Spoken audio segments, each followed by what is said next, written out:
So here in the UK, if I call in sick, then that's the end of it.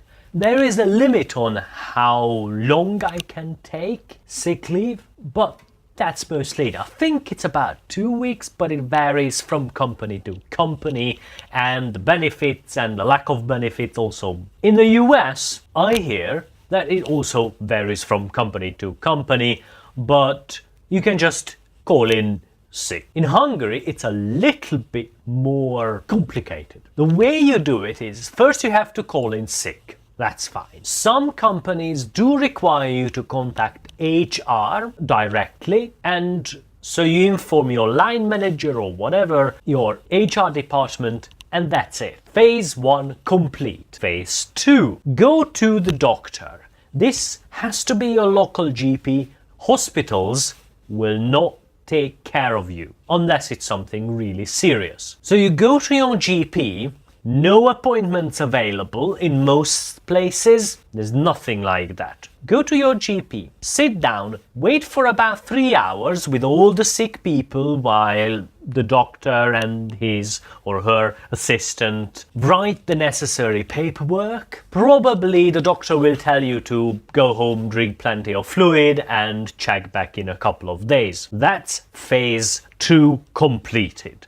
Now you have the beginning of your paperwork in the doctor's office. If you don't do it on the day, it's not possible to date it back. Well, technically everything's possible, but that's cheating. So, first day when you are really sick and you can't go to work, you have to go to the doctor. Then you go home, sit down or sleep or just lie, drink plenty of fluids, do your whatever you do while you're sick. If it's not that serious, you probably won't have any prescription drugs because it's not needed. If you need antibiotics or something else, the doctor will instruct you. And the funny thing is that you can have cold medication, which is mostly paracetamol. You can't get paracetamol directly. That's a thing in the UK. I mean, goddamn, this is straightforward. Like, wow. And it says paracetamol from Tesco. You can't get that in Hungary. You can have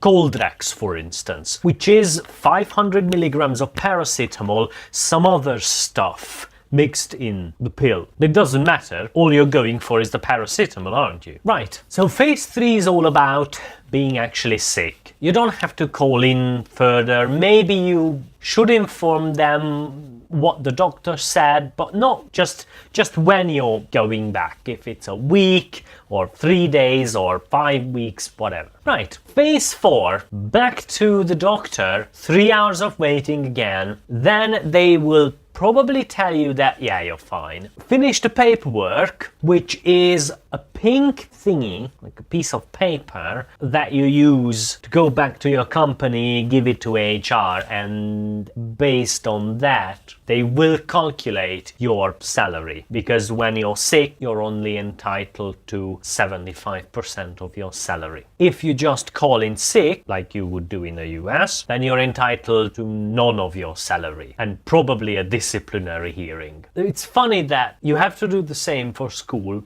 although 1 or 2 days can be done by your parents. It's very sad that they can't vouch for me at work. That would be very nice when I have a mild cold. Or just vouch for me, like in the UK. So that's it. Good question. At least interesting question. How is it done in your country? I know that in the UK and the US you just call in sick and you can use a limited amount of time. But what do you do in your country, which is not the UK or the US, if that's the case? So that's it for today. Thanks for watching and goodbye.